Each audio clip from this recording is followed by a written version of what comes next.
So, welcome everybody. So, today we want to talk about the Agile Manifest. It's the birthday, the 20th. And yeah, this is Daniel Ceillan. And yeah, please talk about yourself a little bit. Hello, everybody.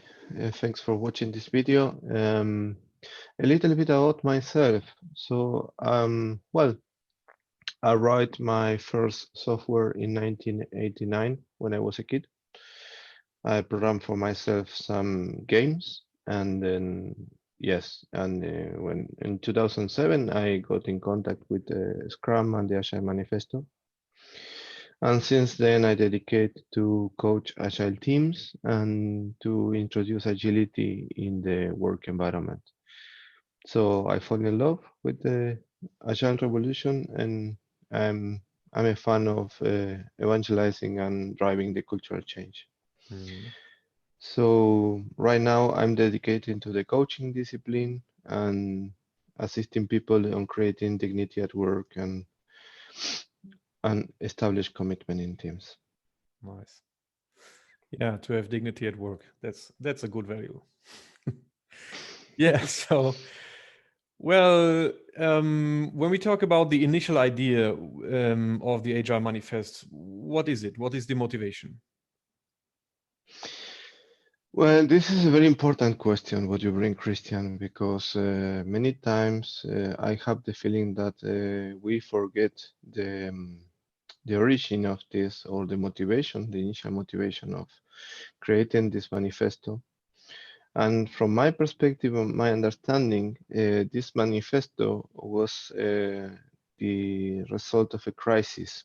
It's the software crisis, and it was a time that the complete industry was in problems to deliver products and finish projects on time and budget, and there was a lot of burnout cases in professionals, frustration, also with the managers, and then they could not uh, they could not find a solution to it.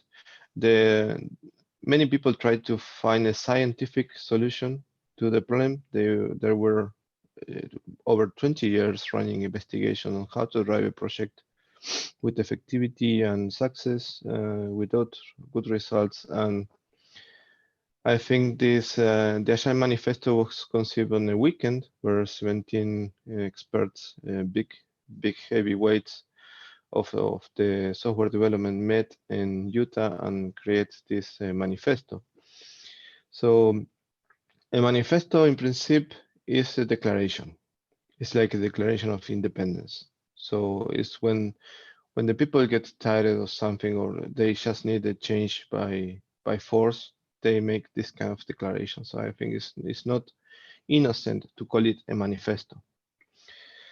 We can say it was a protest. We can say it was a strike. It was a complaint. It was a rebellion.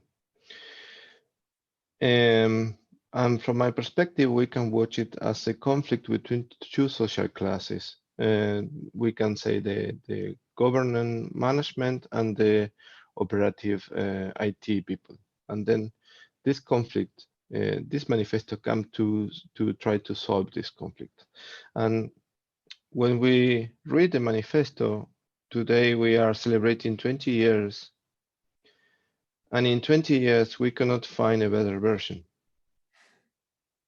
There was many attempts to try to drive a better version of the Agile Manifesto, and until today we could not find it. Wow. Well, when we think about those aspects of this motivation, did what did we achieve so far from them? I mean, there are some things that we already did, like from the original motivation point of view, and some which we did not succeed yet. So, which are those that we already got far enough that we can say, okay, this is done? Well, the main core of the Agile Manifesto is composed by four elements. I think two of them are quite well achieved, and two of them are still on delay. We are still working on, and we are still not achieved. Let's say, for me, the from my opinion, the two that we most conquer were the to provide working software or over documentation, and to be responding to change over following a plan. I think these two we are quite good on that. On those, I think many people confuse agility with being iterative, with doing iterations. So using an iterative model is a quite well strategy to be adaptive, actually, to respond to the change, but it does not necessarily mean that we are completely agile. Mhm. And the other two to um, value individuals and interactions over processes and tools, I think this is a hard one. We are still, I have the feeling that we are still far away from achieving this point. And it's the first one, and maybe the most important one. Well, in the first place, you said, yeah, working software is more important than documentation. So, is there anything on this aspect that we still can improve, or is this already 100%? No, I think nothing is 100%. Maybe we could say these two I name are more decent or more covered, but I would not say 100%. So, what do We you? are still understanding, sorry for over talking, we are still understanding the basics behind the manifesto. We still don't understand everything. Sorry for the over talk. Mm. So, do you think those two aspects can still be improved, even that they are already some kind of good? And what is the improvement? Yes, of course, they can be improved and not only improved, we can also find new ways of understanding the manifesto. The manifesto is a phenomenon, and the way we understand it change as long as we change. So when we change our cultural system, we change our mindset model, we will read it in a different way. We understand in a different way. And also depends on the context. In the future, we will have different challenges, and the manifesto will have different understanding for us in front of those challenges. Mm. Yeah. Okay. So when we now think about the aspects that are not achieved, what Mhm. are the options to yeah to get it more started and to spread more knowledge about the essence?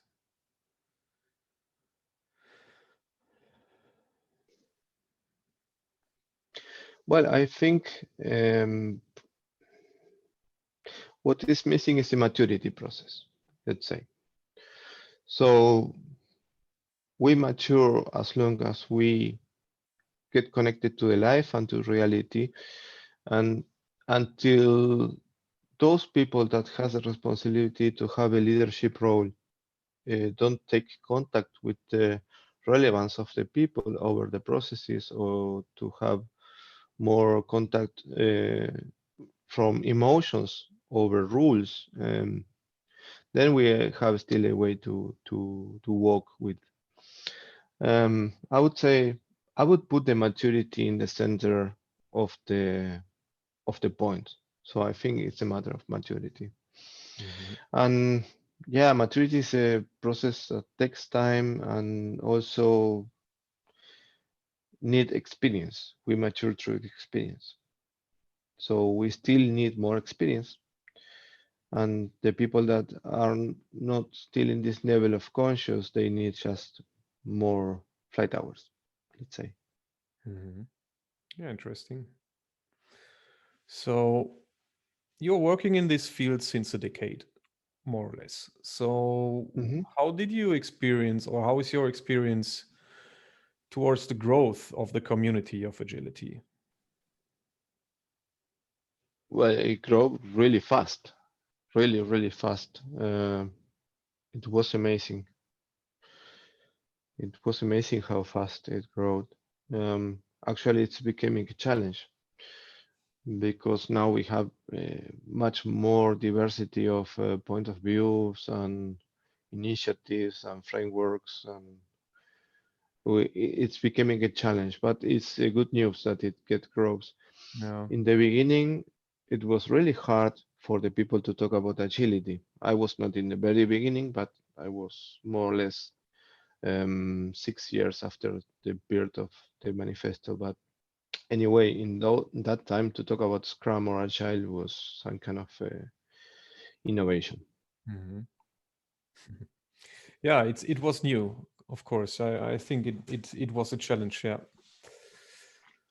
So and did it? You said okay, it's growing fast, but is it also like how is the size growing of? Because I now have the feeling that almost every company wants to go agile, no matter what.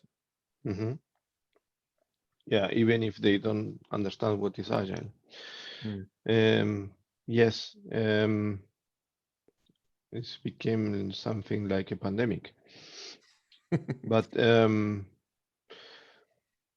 yes, we have a challenge with the name of the manifesto because in the beginning the proposed name was adaptive, not agile. So because the basic concept of the strategy is to adapt to the change, then they wanted to propose adaptive as a better name for the strategy. But unfortunately, adaptive was a trademark, I think, from Xerox or some company, and then they could not use it. And we got this agile name, Mm.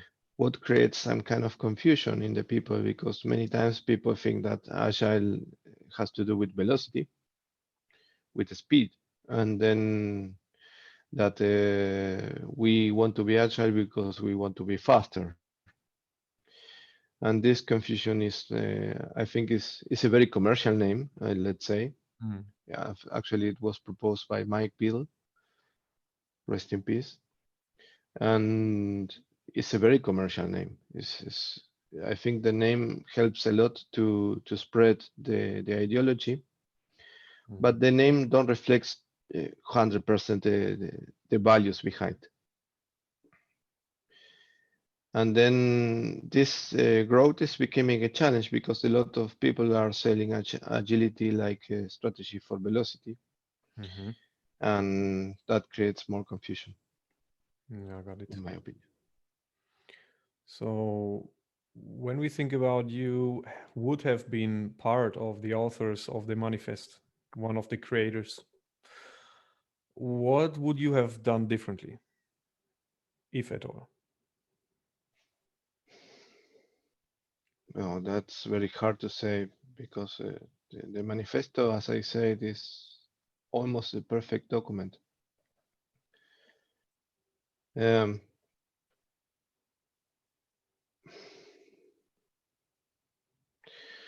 but maybe if I would propose some missing words, I would say uh, the missing words could be commitment and respect. Hmm. Yeah, this is basically moral core values. Um, of course, they always fit into everything we do. So yeah, to name it, especially, I don't know if it makes sense, but if you say so, if this is your approach, I would appreciate to work with people who always respect and are committed what they want to achieve. So Mhm. I think it's good values. Well, I'm talking from my experience. I was attending so many meetings that I have now I start to experience some kind of illumination in my head. I think too many hours listening people and listening meetings, and then um, what I saw that makes a difference is commitment, and commitment is in our nature. So, but you cannot express commitment as long as you don't have dignity in the place of work. If you cannot make decisions, you cannot make a commitment. If you cannot make a commitment, you cannot make a difference. And Commitment is one of the 5 values of Scrum, and I saw many people doing Scrum or implementing Scrum events, but not so frequently talking about commitment. Mhm. And the commitment is a concept that we don't have really well understood. Actually, when I start to work with a team, the first thing I do is to explain them what is a commitment. I think it's the very first step to start with a team because again, the commitment is also a factor of maturity. Only mature people and teams can commit and can hold and honor the commitments.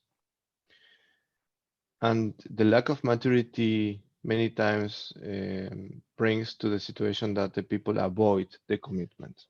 Mhm. Then people tend to be all the time busy and in a hurry, so that's way they avoid to have commitment and discipline. And these two things is what brings you effectivity in the team and can make a difference. Commitment is your own power. If you cannot have your commitment, you don't have any power. Great, great.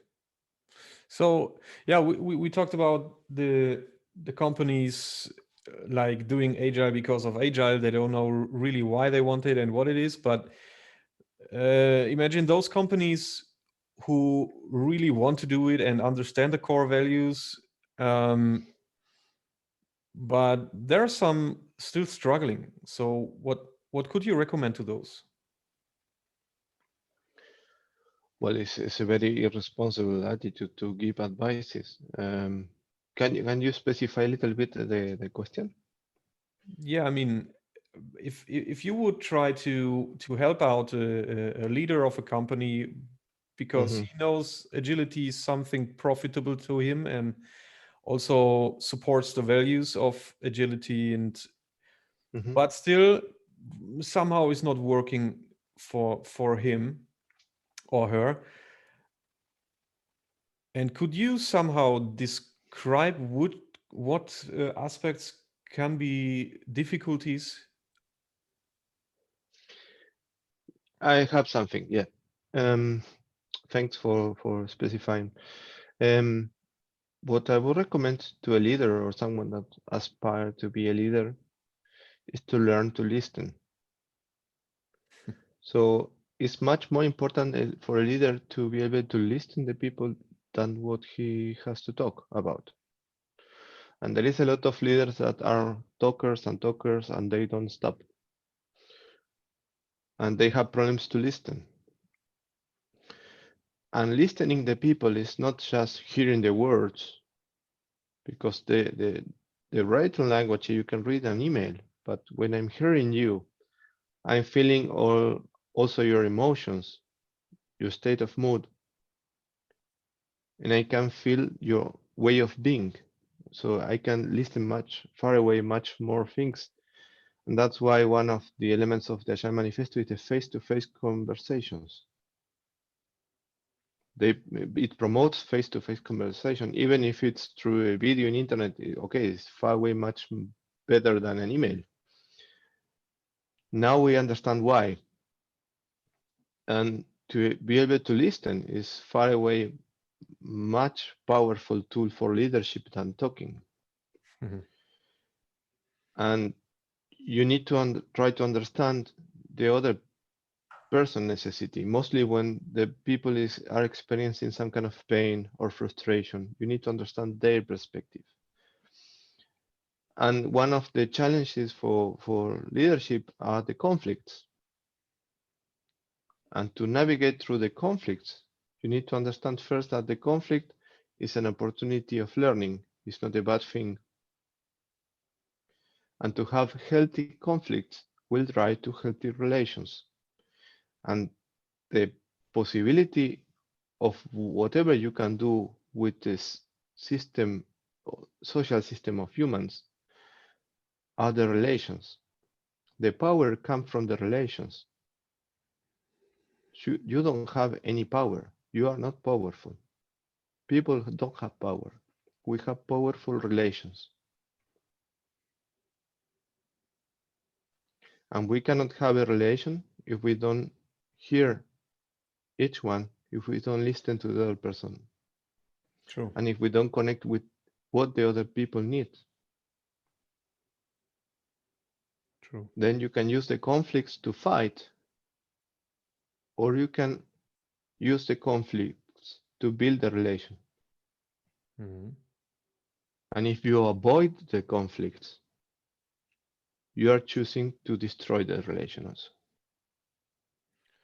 Yeah, some kind this command and control old school mentality still exists, right? So it will be interesting that I mean those people will probably never be successful with agility, but do you feel like that things will change into this direction, that over time, maybe, I don't know, 30, 50 years, that humans really changed, like, okay, let's be more respectful and listen more, and like adapting to agility at all? Yeah, the point is not agility. Agility first is a phenomenon that got its name in the software industry. But the way we relate is a phenomenon that is happening worldwide and in the entire humanity. In the industry software, it receives the name of agility, but in education, for example, is constructivism. In other disciplines, has different names. It's about collaboration, small self-organized teams, leadership as facilitators, to be compassive and listener leaders. It has different names. So the phenomenon is that we are learning how to relate between each other, how we relate with realities, and how we learn. Because at the end, everything is a learning process. Even the maturity, if you want to be a mature leader or a mature developer or worker or whatever, the path to maturity is a learning path. So you achieve your maturity through learning.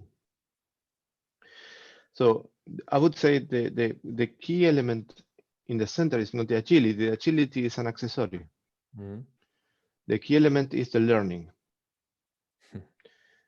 And agility was born in the software industry because the software engineer is a social engineer, and we are knowledge workers. That's why agility was a requirement in our field, because we are social and we work with knowledge. There is nothing more abstract than that. And there is no scientific management that can hold that level of complexity. We still have some managers that try to micromanage and control people and software and processes. They still don't understand that this is complexity, and the complexity cannot be manipulated. And the most you try to manipulate the complexity, the most frustrated you will be, and the less effective you will be. Mhm. It's like a paradox, but it takes time until people understand this. Well, I feel it's also much about trust. So Of course. if leaders don't trust in your competence, or even hire you because you're cheap and they don't trust in your competences, okay, maybe this is building your own grave in the end. So better not like saving all the money, but more or less invest into the right direction to profit more out of it.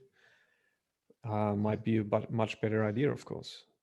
So because if you hire major people, like skilled ones, seniors, you will probably get something good out of it. Mhm. So yeah, but again, do you feel hope that things will change? Yeah, That sorry, I didn't understand completely your that question. yeah, that the old school leadership will, in the end, not exist anymore.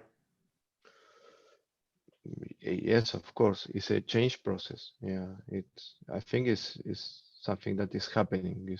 You cannot stop it. And the task for everybody, for us also, is to adapt to the change for everybody. So if someone thinks that he or she don't need to adapt, okay, I think this person need to reconsider his strategy, because we all need to adapt to the change. This is maybe one of the few generalizations that can be valid. Mhm. Indeed. So, what else do you want to talk about, Daniel? I think I asked enough questions, so maybe I give you some space to to just speak openly about what is in your mind towards this topic, of course. Well, I think there is three elements that are key on this story, and it's not about agile, it's about humanity. So humankind, or to be human. You name the trust. Trust is the basement of a relation. We talk about the power of relations. We talk about the how important it is to cultivate relations. Actually, it's the main thing we do when we build a team. But the trust, the relation, and the commitment cannot happen if you don't have dignity at work. And we find out, we see a lot of people that are trying to make friendly things, like having, I don't know, a soccer table or a tennis table, or to make custom parties at the work, just to supposing that we are friends, or simulating some kind of friendship to be friendly environment. But this is not really creating relation. This is not to create a relation. We can make parties, we can celebrate birthdays, we can, I don't know, make ridiculous, funny things, but this is not building relation. This is not professional dignity. And if you build professional dignity, you will move forward far away, much more meters near to the high performance than doing these funny things. And for many time I saw a lot of office environments that they try to make these cool environments. Um, it's something nice to do, but it's really not the basement. It's not the base. It's not the critical part. And if you do these funny things, but you don't take care of the basics Mm-hmm. that a human needs to feel in dignity, then you are failing big. You are failing big. You are taking care of a lot of cosmetic things. You are using a lot of post-its. You are doing a lot of parties, a lot of celebrations, but you are not taking care of the base. And for a human being to have dignity, you need to be able to say yes for what you want to say yes, and you need to be able to say no for what you want to say no. True. So honesty should be The allowed. honestly should not be punished, let's say. Yes. Mhm. This is challenging for classical leadership, because they are not based in the relation, they are based in rules. Interesting. Yes. Hmm. So then I pass the ball to you, Christian. What do you think affects your dignity, or in your experience? Yeah, dignity for me is infected by honesty around me, and Hmm. it's also about transparency. In the end, if nobody tells Hmm. me what's up, for me, it's hard to really stick and commit to anything. Yeah, if you're blind and walking around and developing around into any direction that you think is good, well, maybe this is divergent to the leader's direction because there is no transparency, and then sometimes happens that people are disappointed. So, but this is very is the wrong direction. Let's say like this. Dignity does not come from just directing and pointing out what you have to do. I mean, it's more or less to empower you to take right decisions by your own, and to really collect the knowledge that your employees have, and trust in the knowledge, trust in the competences they have. So I think I feel dignity as long as people trust me that my capabilities are worth it and that the results will be good. And I think this is the key, for at least for me, to just be recognized as someone who is really able to stick to plans, who is committed. You know, if people realize that commitment is something that is living through me, then there is no fear, there is no doubt on really sticking to a plan. So there, and then everything that leaders need to do is to leave me alone in the end, and let me just do my job. Mhm. That's all I can say, and then I can live with dignity. And still, if I'm not disappointed from management because they don't take the job as serious as me, then everything turns out good. But this is what I also experienced, that it's asked for a lot of discipline and commitment and stuff, you know. But when I watch what leaders sometimes do, is the opposite. So if you're not like really the person what you demand in other person, really doesn't feel like dignity. True. Take take a look on the concept of self-organizing teams. It's exactly that. So Mm. I let you organize your work. This is basic point for dignity. Today, someone asked me if they want to change a story point, if they can do it or not. And then I answered this person, you don't report to me. You report to your team. You whatever you want to do, you just need to coordinate with the team. The team is one of the best discoveries that we got as humankind. So the team is a unit of power because the team is composed by relations. If we have only powerful relations, the only way you can have powerful relations is to be related in a group, and this group is a team. So at this point, I think one of the challenges that the leaders need to be aware of or try to develop skills is to realize that they create a lot of invisible damage when Mm. they are manipulating the environment in the teams. One typical mistake is to reassign people like there were chess pieces, to move them from one chair to another, from one team to another. This is a typical mistake. And to make decisions that affects the self-organization of the team.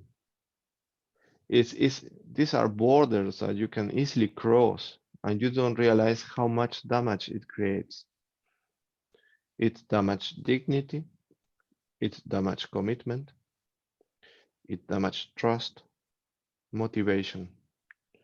So it's the language you use, how you communicate the ideas, the priorities, or even the danger.